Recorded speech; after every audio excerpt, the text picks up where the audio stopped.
各位同學大家好，我係阿 K 啊，咁啊歡迎翻嚟我哋叫做啊青年 CS 嘅位置啦。咁啊嚟到咧，應該係叫做 Theme 3，咁啊出邊嗰個名應該係叫做 Theme 3 Topic 2嘅。咁啊 Topic 2咧就係講一個叫 New Economy，OK， 咁啊就唔係分 A、B、C 嘅。咁啊所以有時有啲同學話揾唔到冇喎，咁啊其實 New Economy 呢個位置就叫做 Topic 2啦，咁啊。この番組はこれはスポンサーの協でお送りします。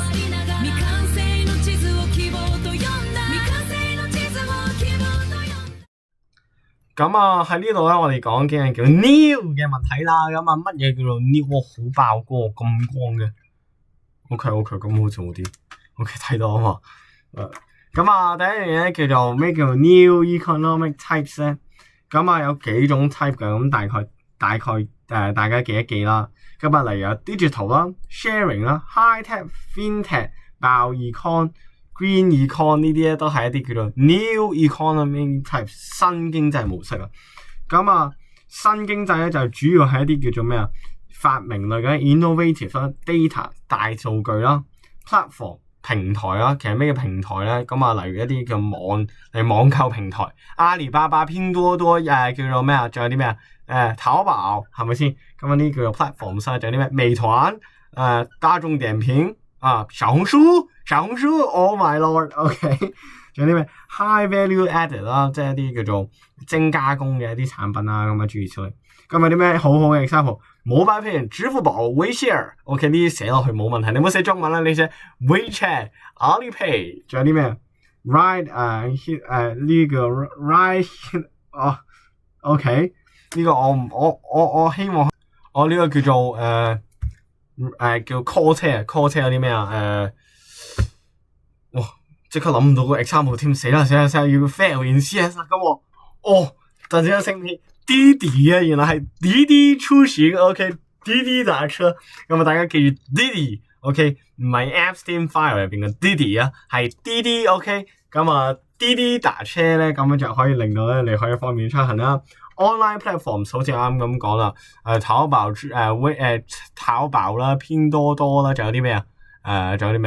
美團啦嗰啲係咪？咁啊，biotechnology 華大基因咯，咁啊，大家可能呢啲可能會係熟悉啲咁啊。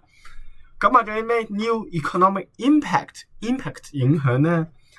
例如我哋有一啲 convenience 啦，一啲叫job 啦。一啲叫 smart city 嘅智慧城市啦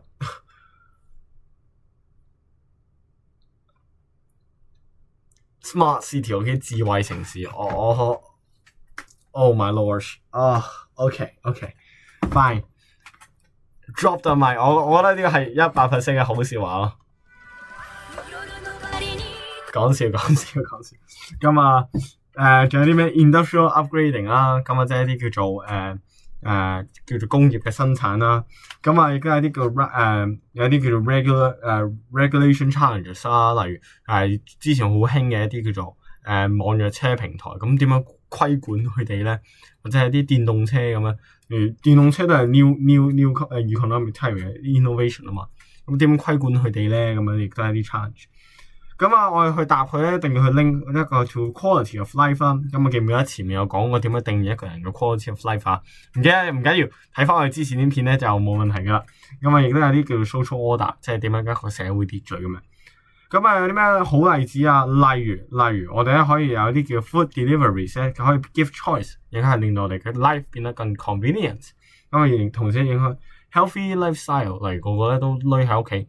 咁啊，之前見過啲片咧，係成堆人咧，唔係個人咧，係住喺成堆外賣入邊嘅。咁啊，其實都好 Q 恐怖，即係好唔健康呢樣嘢。咁啊，諸如此類啦。咁啊，亦都會有啲叫做 emerging 嘅 new technologies。咁啊，講完 new 嘅 economic types 同埋 new 嘅 economic impacts 之後咧，我哋即係就去講下其實究竟佢所謂嘅呢叫 innovation data 呢係有啲咩嘅咧？例如我哋有啲咩新科技啊，咁啊呢課我哋泵例子咧非常實用啊，咁大家記一記啦。咁第一樣嘢叫做我哋嘅 cloud 雲端啦、big data 大數據、AI 人工智能或者人工智慧，我覺得呢個係幾好嘅笑話嚟噶咯。講笑如果令到你哋覺得唔舒服嘅咁啊，對唔住。5G 咧，即係一個叫做5G 嘅平台啦，或者叫5G 嘅智慧生活啦咁樣。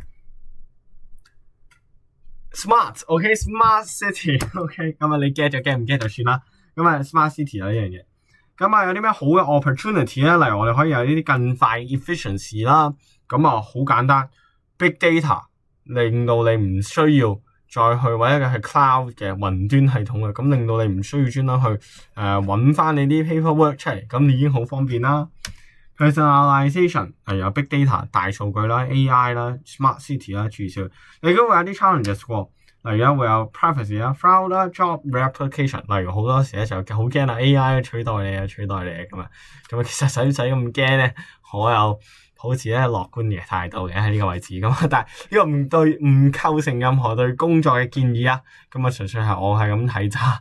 咁啊，因為咧越用 AI 越用得多咧，人反而會越 appreciate 人做出嚟嘅嘢，包括係小事。即係咧以前成日話 AI 取代你寫文 ，AI 取代老師，但係人始終會揾到個 balance， 有咩會好 appreciate？呢個人做喎，就算整啱個市出嚟，哇人喎勁喎！因為當你喺 AI 嘅世界入邊咧，你仲係堅持緊手作咧，你反而係會好似鶴立雞群咁樣，好似即係正如而家工業化咁好嗰陣，你咧揦住嚿嘢話呢個咧係人手揼出嚟嘅，啲人就話哇正啊，但係你唔會攞住個批量生產嘅嚟呢部電話，人整出嚟嘅。咁會唔會爆炸㗎？你唔會咁樣諗㗎嘛？但係100年前你調翻轉諗，呢成堆電話都係人整嘅，例如呢個插蘇以前係人整嘅，每一粒螺絲都係人扭出去嘅。咁啊有一日咧100年前，咁你同人哋講，喂，我呢個咧係就咁用機械整出嚟，冇人手參與喺入邊。啲人話：哇咁勁嘅，你整過呢個唔使機械，你咪變魔術啊！哇咁樣。咁啊但係你而家咧調翻轉咧，你同人講，呢個咧係要機械整。呢個人手整，哇咁有匠人精神嘅呢個，咁喺呢個世界上面，你仲堅持用人手整呢個機，呢個明明可以用機械3分鐘整出嚟嘅，你堅持用半個鐘整，俾個叻你咁啊！而家啲人咧好奇怪嘅，咁我都唔知點解咁啊。下面自己 comment 自己討論啦，我唔參與呢樣嘢。咁啊有啲咩好嘅 example 例如 chatbots 咧會 improve learning efficiency 咧，已經會 cause 呢個叫做 inaccurate information。呢個咧好啱你去寫今次嘅叫做英文 final exam 嘅題目喎。咁啊你又諗下啦喎。咁啊有啲咩？其次咧我哋講完呢個叫 technology 咧，我哋咧就去講第二個 perspective 啊，就係叫 information literacy 咁樣。咁啊即係點樣等啲人普及率啊？咁啊例如以前咧啲大媽可能係咁樣用電話，而家唔係㗎，而家好 smooth 㗎，個個都有 IG account 㗎，咁仲先進過我又冇乜 IG account 嘅，咁咧所以就即係都好先進嘅有啲大媽。咁啊點樣去提升呢個叫做數字化，即係等大家都識得用電腦咧？咁其實好重要嘅呢樣嘢。咁啊第一咧就係可能會叫做即係俾多啲機會佢哋去用啦，例如融入咗喺我哋嘅教學課程入邊咁樣諸如此類。咁啊同時咧，我哋亦都要去有一個叫做用一啲嘅資料 efficiently、ethically 啦，同時要尊重嗰啲 privacy 啦，諸如此類嘅嘢。咁啊其實呢個係點樣考咧，我都唔係好肯定。咁啊但係大家知一知。咁啊例如我哋要識得 verify 一啲 source 啦、compare evidence 啦，同埋 avoid sharing false information。咁呢個可能會考下呢一啲資訊素養嘅嘢。咁啊我相信大家都有啲常識可以答到嘅。Digital dividing 咁啊即係一啲叫做 elderly 啦同埋 low skill 嘅人咧，可能會俾人 exclude 咗咁啊。咁啊，例如咧，用 QR code，佢哋唔識用二維碼 ，OK， 咁啊點算咧？咁我哋就有一啲叫做 non-digital alternatives， 所以咧，如果佢有啲時候問你可唔可以 cancel 人民幣啊，可唔可以 cancel 貨幣啊，可唔可以 cancel 散紙啊、現金啊，得唔得？3、2、1答我唔得，點解啊？因為我哋好容易會 exclude 咗呢一班叫做 elderly 啦同埋 low skilled 嘅 groups。所以咧，我哋一定要留低呢個叫做 non-digital alternatives 俾佢哋用啦。OK？咁啊，之後下來咧就係我哋確保我哋係一個 sustainable 可持續嘅一個發展啦，即係喺一個叫做 new economic 嘅底下。咁啊，點樣做咧？咁啊，例如我哋咧就唔可以 harm 個 future generation 啦，呢堆嘢咧environment 啦、economy 啦同埋 society 咧都要確保咧我哋係叫做 safeguard 咗嘅，咁啊確保我哋係 sustain 嘅咁啊。咁有啲咩好嘅 example 例如 green transport 啦、reduce emission 啦，同埋叫 maintaining mobility 即係可移動性。咁啊，但係電動車係咪 green transport 咧？純粹將排放嘅地方由你可以睇到嘅廢氣管去咗你睇唔到嘅發電廠咁解啫。咁啊，所以都好可笑嘅，班人話電動車好環保，可能個 efficiency 會高啲嘅。咁啊，環唔環保就見仁見智咯，好冇？見仁見智啊，可能佢用核電廠嘅咧，咁啊核電廠可能都唔環保，但係都幾 sustain 下嘅應該都。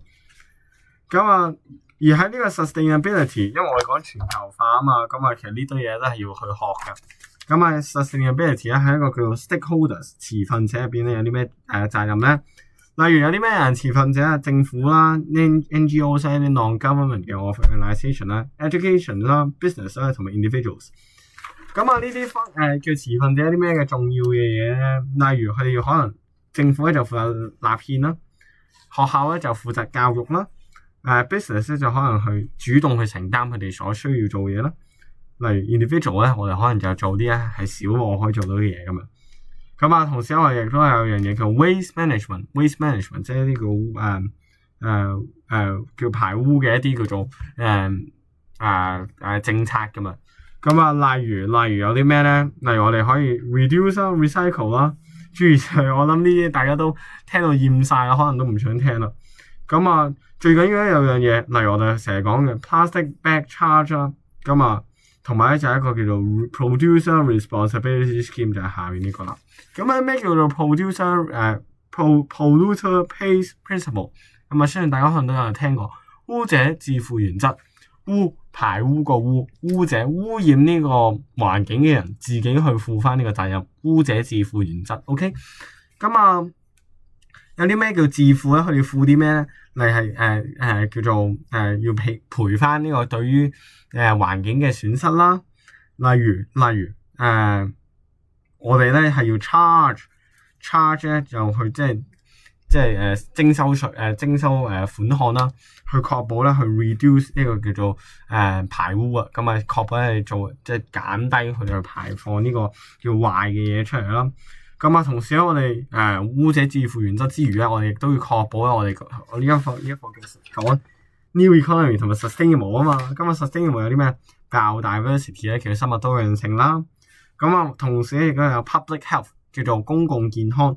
咁啊，其實我好中意公共健康啊。咁啊，我覺得香港嗰個公民嗰個公眾健康意識都係已經算好好噶啦，已經算好，但係都係有待改善嘅。咁啊，但係咧就冇辦法，因為好缺乏指引啊，即係周圍都冇乜指引對於一啲公共健康相關嘅嘢。咁啊，如果唔係爆疫情咧，大家都唔 care 呢樣嘢。咁啊，所以咧就導致咗好多人病。例如而家都爆緊流感啦，你估點解會爆啊？因為啲人中咗流感，第一身不知，第二知咗亦都係繼續咁樣去持續咁樣翻學校播毒啊，咁冇辦法咯，係咪先？咁啊咳又唔戴口罩，咁啊又唔通風，咁啊就冇辦法啦，呢個世界就玩完啦要，咁啊唔玩完嘅，咁啊就需要咧有例如有啲叫 coordinator 喺入邊啦，咁啊最後咧有啲叫做 infectious disease cooperation， 咁啊呢個咧可能就有少少重要喎，因為係 covid 啊嘛，啱先過咗，咁啊例如我哋有 report 啦。通報啦 ，transparency 嘅透明度啦 ，monitor 嘅監控啦 ，technology exchange 一啲叫做科技嘅一啲叫做叫做交流啦，或者一個叫 resource allocation。例如我咧美國冇口罩，我哋中國就俾啲口罩去嚟咁樣。咁啊，例如我哋嘅 vaccine 咧就會同埋 medical supply 會 assist 一啲叫做 developing country， 我哋都捐咗好多疫苗出去啦。最後香港咧係 environmental measures， 例如我哋有一啲叫垃圾徵費啦，我哋有一啲叫做treatment facilities 啦。有啲叫 road cleansing 啦，諸如此類嘅。咁啊，例如我哋有一啲叫綠化帶咧，去確保咧我哋係健康嘅。咁其實你後面呢一部分都唔係特別重要咧，大家咧最緊要溫翻呢個 new economic types 咧就比較重要啲。喂，咁啊就完咯，等而家後面仲有嘢嘅，因為後面咧就有一個叫做 example banks 啦，咁啊同埋最後咧會有個叫做 chapter zero 嘅位置，咁啊再最後咧會有個由頭開始溫一次噶嘛，咁咧所以就會講埋後面同埋後面，咁咧就成個完咗，咁啊但係咧呢個位咧 core 話教學嘅位置咧就已經完咗啦，最後咧就會有啲叫做溫書嘅 supplement 喺後面，咁啊就辛苦晒大家啦，咁啊恭喜你咧已經學完咗成個 page， 但係唔好離開呢個 page 住，我哋仲有啲好重要嘅雞精喺後面，即係啲比較你可以記落去嘔落去嘅 example， 喺下一段片會講，之後最後一段片就會講一個叫 Chapter Zero， 教你咧點樣去快速去應對呢啲叫做 CS 嘅題目，所以冇咁快識咗個 page 啦，咁我哋下條影片再見，拜拜，撳唔到個掣，OK。